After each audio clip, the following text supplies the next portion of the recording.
let's talk about Japan.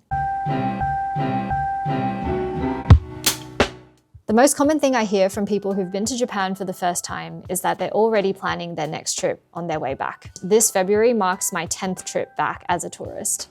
I'm extremely lucky to have experienced this country in so many different ways, and each visit is extremely different as well. Whether it's a 3-week sojourn all across Tohoku or a YOLO February trip to watch Yuzuru Hanyu's ice show. So in commemoration of my 10 trips to Japan, here are 10 tips that I've learned the hard way through first-hand experience. Whether it's your first, 10th, or 100th trip to Japan, I hope it inspires your next trip planning. Tip number 1, know your traveling style. This is my number 1 tip whenever I go traveling, and it involves a little bit of trial and error and a lot of brutal honesty about your own preferences and what you hope to get out of travel. My traveling style in Japan has definitely evolved over the years. I started out as an extremely type A, rigorously scheduled and regimented traveler who is now slowly realizing the value of having your rest and also pacing yourself. This has also obviously been because as I've gone to Japan more and more, I've become a more confident traveler within the country as well. So if you share this vision, I want to caveat that all of my subsequent tips are also framed through the value set of not needing a holiday after my holiday and always feeling like I'm doing fewer things but doing them really well. There's so much information about Japan floating around on the internet that it can be so tempting to feel like you have to do all of them, and that if you don't, you're somehow missing out on a crucial element of the country. But the secret here is that there's so many different dimensions of Japan that doing it all might actually start to feel a little too overwhelming and chaotic. And I definitely deal with sensory overwhelm, especially in large cities like Tokyo. So I think my number 1 tip when starting out your planning and thinking about your trip is to really be honest with yourself about what are your must-haves versus your nice-to-haves, and what are the things that you can leave behind. Are you a nature person? Are you a foodie? Are you there to fulfill all of your weeb fantasies and get first-hand experience in your favorite animes? Are you a shopping addict and there for the great fashion and bargains? As you build up more experience in traveling, I think you really start to develop an understanding of what gives you energy versus drains you of energy. And obviously there are some activities that will inevitably by nature drain your energy but might still be worth it, but I would always ensure that I balance that out with things that I know give me energy. For example, I'm someone who really doesn't enjoy walking around really polished, upscale shopping malls in Japan. I'll obviously go there if I need to, but it's definitely not going to give me as much energy as I get from sorting through hangers in thrift stores in little neighborhoods all across Tokyo. So I will always stack my itinerary with that and not feel like I'm missing out. If you're not a fan of temples, you don't have to do the big 3 temples in Kyoto or even do 1. But for me, for example, one of my values in traveling is to be able to experience a balance of different things. So maybe I will reserve 1 or 2 temple experiences, but I'll do my best to do my research, really understand a little bit more about the temple, and then feel at peace with not having to go to every single one that's in the area. If you're not that into shopping or anime, there's no actual need to visit Shibuya 109 or Akihabara just for the sake of it. Really go into every part of your itinerary with intention, and I think that will help reduce the amount of regret or the amount of FOMO that you might get from not actually doing something that was aligned with your values. Number 2, don't book a tour. Now, this might seem really extreme advice because there are a lot of people who might prefer the comfort of a tour, etc. But again, these are my travel values and the things that I find personally fulfilling. And so my recommendation here is that hand in hand with understanding your travel values, I'd highly recommend doing your best to self-plan your itinerary. I think the process of researching a trip really helps you internalize exactly why it is that you want to devote your time and your hard-earned money towards that particular experience. I also think that it will help the country feel less foreign to you because you've done a little bit of prior reading. If you would like a guided experience, I actually do really recommend things like walking tours, food tours, or experience workshops, where you will get guided and explanation for a particular portion of your day, but you're not beholden to an overall schedule. There's no shortage of online content around Japan, and I very much feel like it's a process that can't be rushed. What I like to do is to always have a folder on my social platforms, whether it's TikTok or Instagram, so that I can save down any interesting videos that I see or recommendations and content. Doing so also helps you avoid that last-minute panic of having to do so much research all at once in order to be able to book your trip. In my accompanying blog post to this video, I'll also compile a list of bloggers and different content creators that I've followed, some for a very short time and others for many, many years, who I've always found have been really helpful at inspiring me for my next Japan trip. My preference for content creators tends to lean towards creators who steer a little bit off the beaten path, but that's why I think it's really important to find a content creator set that align with your interests and your travel values. Number 3, don't be afraid of doing the touristy thing. Given how saturated and competitive Japan's travel content space is, it can sometimes feel a little bit lame almost to be doing the really touristy things. But especially if you're a first-time traveler, I will be the first to say that there is absolutely no shame about just doing either Tokyo or Tokyo, Kyoto, Osaka, all of the big 3 cities, especially if it's your first time. There's a reason these places are the most popular and beloved tourist attractions for the majority of tourists, and they're also going to be the best catered to you, whether it's from a language or a convenience standpoint. That being said, I still think it's best to be smart about the way that you spend your time and recognize that going for the most popular tourist attractions will probably result in some degree of waiting, slight overcrowding, and the experience may not be the most optimal compared to areas that are less popular. Japan as a nation tend to be late risers, so being first in line for anything from attractions to restaurants is usually your best bet at getting in and out as fast as you can. Personally, I think it's rarely worth waiting in line for half a day for a specific experience unless it's one of your travel non-negotiables. For example, with restaurants, I would always look for the lesser known branches if they are a chain and try and go there instead of the most popular location. The extra miles and travel time might be worth saving yourself 1 or 2 hours in line. Number 4, scheduling is key. Japan is definitely a nation that rewards people who have the foresight and forward planning to book their tickets and attractions 2 to 3 months in advance. This is particularly the case for really in-demand activities, whether that is a ryokan in a highly in-demand and popular location, whether that's tickets to Studio Ghibli museums or the Super Nintendo park, anything that is really in demand like Pokemon cafes, or concerts and live events that require a lottery system normally to keep things fair. If something is important to you, you really have to be on the ball and you really cannot rely on last-minute tickets or tickets at the door, because a lot of attractions will sell their tickets 2 to 3 months in advance for a whole swathe of time. So if you don't buy tickets during that time frame, you will not be able to have a chance to get anything in that entire time period. I would highly recommend doing your research and really being on the ball when those ticket sales open, because it is a first come, first served basis most of the time, and those things can go fast. Number 5, pick the right season.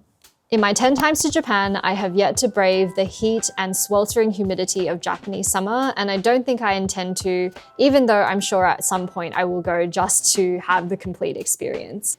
I still maintain that the shoulder seasons are the best time to travel almost anywhere in the world, and while I have very, very fond memories of beautiful spring sakura in Japan, autumn is actually my favorite season to travel. There are different types of autumn food specialties and flavors that just really resonate with my palate, and I just find the autumn leaves just as beautiful as a sea of cherry blossoms. I also find the tail end of winter, such as in late February and early March, to be a really underrated time to go to Japan. You're still there while it's starting to get warm. You might have a little bit of snow and cold, but it is a less crowded time than the peak spring season. You won't get this warmth or the sakura sea that you'll get in April and in the peak of spring season, but I actually find that the coolness is really great for people who don't like the heat as much. It's a lot less crowded, and you'll also probably be able to catch the plum blossoms blooming, which is just as beautiful of an experience as the sakura. I would also do my best to try and avoid key domestic holidays like Golden Week, because then you'll be competing with a lot of domestic travelers and it'll just be a much more crowded experience than normal.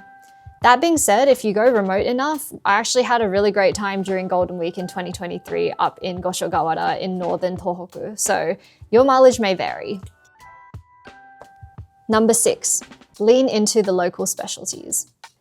Something you'll quickly discover in Japan is that it never passes up a chance to show you some omiyage or souvenir shops at the end of every attraction, every hotel, and every place you visit. Japan takes fierce pride in its regional specialties, whether that's food, crafts, or special edition, limited merch designs of popular franchises like Snoopy, Miffy, Sanrio, or Sumiko Gurashi. I'd highly recommend looking up specialties at a city or prefecture level, such as Sendai or Aomori, Hokkaido, or Nagoya. If you're a fan like me and you love souvenirs that are exclusive or found only in a particular region, Japan has my number on this, but I love it so much. The other two things that I would highly recommend people who love memorabilia to check out are the free station stamps that you'll find at almost every major station, sometimes at tourist attractions too. These stamps are often personally designed and specialized with the name of the place that you're going to, and it's just a great way to commemorate your visit in the area. If you're into temple hopping, there is also the Goshuincho, which is essentially a fold-out stamp or seal book that is used to collect unique seals that different temples in Japan offer.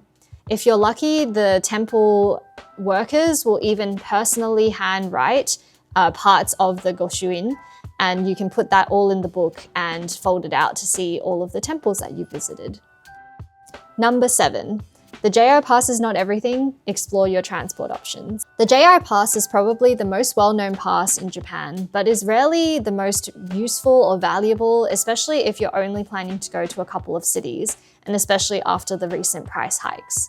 I highly recommend looking up specific local train passes and day passes for areas that you go. For example, the Kawagoe Seibu Day Pass gave me not only access to all of the transport that I would need to go to the town, but also discounts on various shops in the area. For Australians in particular, and if you're traveling as a group, I highly recommend considering renting a car, especially if you're going to go traveling in smaller areas in between large cities. You're driving on the same side of the road. The Australian driver's license is actually now valid in Japan, but even if it's not, an international driver's license is pretty easy to get and relatively affordable. Toyota rent-a-car services are almost ubiquitous all around Japan, and they have the added convenience of being able to pick up a car in one city and drop it off in another, which drastically increases the efficiency of your trip.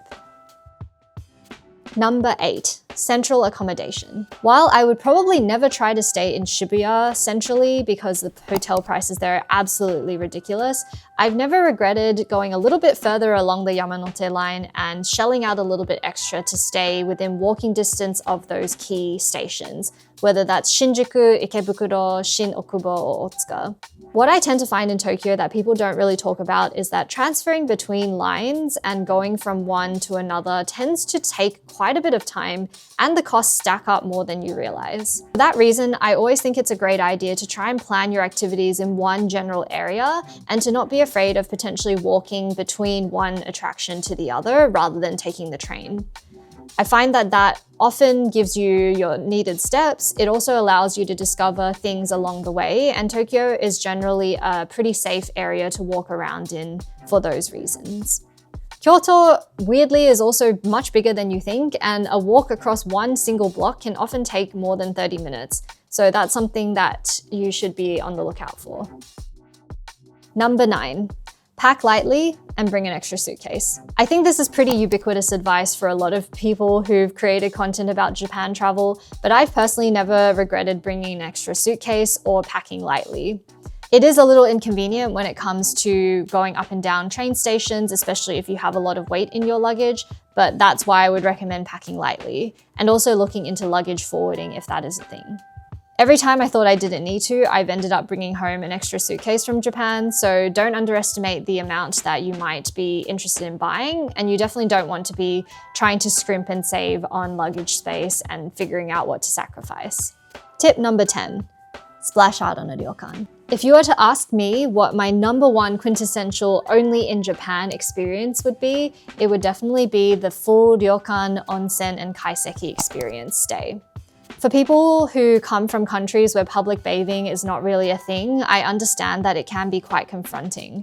I think there's something really beautiful about being able to fully embrace the onsen experience, whether that is, getting over your own self-consciousness about your body, embracing the idea of a communal space in a non-sexualized way, and to really just appreciate the diversity of bodies on display from a purely human perspective that I find really transformative. And of course, the experience of being able to fully relax and sink into a hot bath always results in like the best possible sleep that I've ever had in my life. A day trip out to experience this is probably better than trying to find something in Tokyo. And my favorite places that are close by are places like Hakone or the Fuji Kawaguchiko area. This is truly one of those unique experiences that you won't get anywhere else. And I think if you're going to invest in the experience, lean fully into it. Dress in the yukata, try everything that you see on the menu at the kaiseki, even if you don't like it later on. And obviously, after an onsen soak, definitely go lie down on the tatami in your yukata and just give yourself time to space out. So that was 10 tips for 10 trips in Japan. I hope that inspired your next trip planning in some way, and I guarantee that this will not be my last trip to Japan. So much more content to come and ways to explore this beautiful country. If you'd like me to expand on anything in particular in another video, I'd love to hear it in the comments below, along with any feedback. And thank you so much for your viewership. I'll see you in my next one.